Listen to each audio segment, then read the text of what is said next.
King Jr. got another video for y'all. Please share that you like and subscribe to the channel. And also, share the video to get all your latest boxing news. And be sure to hit that bell icon to always stay notified as soon as I release the news and comes out.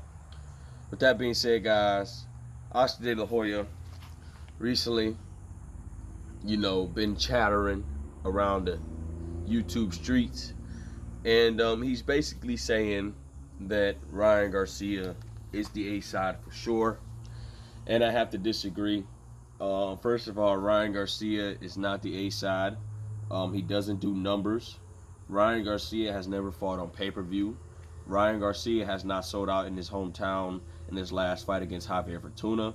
So I have to show you guys the proof on Ryan Garcia that, well, actually, this is proof that Ryan Garcia, when he did fight Javier Fortuna, his tickets was $26.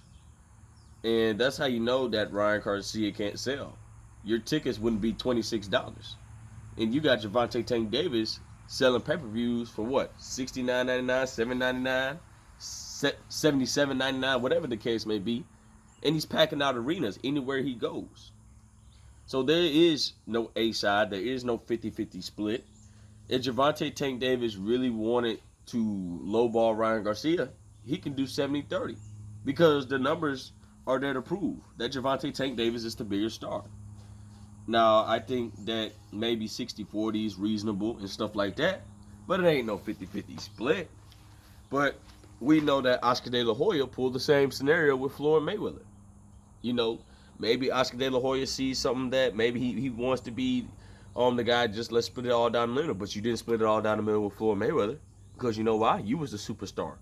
You was calling all the shots. You made Floyd Mayweather wear heavyweight gloves. You made Floyd Mayweather fight on a smaller ring. You made Floyd Mayweather jump up to a weight class that he never fought of. And he still whooped you. So all this A side and B side, 50-50 split or no fight, dragging up Gervonta Tank Davis to 140 pounds, it's not going to work. Floyd Mayweather is not going to let his fighter go through the same consequences that he had to go through when he fought you. And then we knew that Floyd Mayweather was the cash cow because he beat the cash cow in Oscar De La Hoya. So, Ryan Garcia is not the A side. If you guys think that Ryan Garcia is the A side, you are clearly lost your minds. Gervonta Tank Davis is the bigger star. He's selling out. And I can't wait to see the fight happen. Now, I would personally like to see him fight Shakur Stevenson and Devin Haney, but that's just fights that are not available at the moment. But when Devin Haney gets out of his contract, or when Shakur Stevenson comes up to lightweight, because I'm looking at the Devin Haney and Gervonta Tank Davis situation.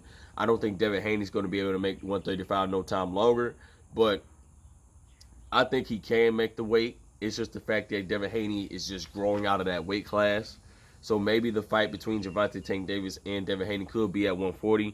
But in my personal opinion, this is a fight that's probably never going to happen in the future because of the scenario with Terrence Crawford and Errol Spence Jr. This fight is barely trying to get made and get done. And look how long we've been clamoring for this fight. It's just going to be another scenario between Devin Haney and Gervonta Tank Davis. But in my personal opinion, I think Gervonta Tank Davis knocks out Ryan Garcia in like the 7th or 8th round. I think Ryan Garcia is too stationary. He holds his chin up. He's very amateurly. He fights amateurly. He does have a very good hooks towards the body. Everyone knows, so I give him credit for teaching him hooks to the body. Ryan Garcia does have arguably one of the best hooks in the sport of boxing, but them hooks are not going to save him. And Ryan Garcia has a puncher's chance against Gervonta Tank Davis because Gervonta Tank Davis has all the intangibles in the world to beat any top-tier special fighter. And I just think that Gervonta Tank Davis' ring IQ is on a whole nother level than Ryan Garcia. And I think he's going to embarrass Ryan Garcia. And I think Ryan Garcia could potentially quit the sport of boxing if he completely embarrassed. Now, he can bounce back. But I think if this is a scenario just like Jamal Charlo and Jaime Munguia, you're going to do whatever it takes to put any hurdles and roadblocks and not make this fight happen. And I see it happening. The fight between Ryan Garcia and Gervonta Tank Davis, apparently they're going to try to make it happen towards the end of the year, but I just don't see it because Oscar De La Hoya is not willing to lose one of his investments. If he loses one of his investments in Ryan Garcia, you know he's going to be on a massive cherry pick and never want to fight the best of the best again. That's just my opinion on the whole situation. With that being said, Oscar De La Hoya says Ryan Garcia is the A side. We should split it down 50-50 and all this other stuff. I don't agree. He's not the A side. He doesn't pack out arenas. It's just the facts are the facts. With that being said, guys, it is what it is. Make sure you like, subscribe, and comment. This is your boy King Jr. I'm out of here. Peace.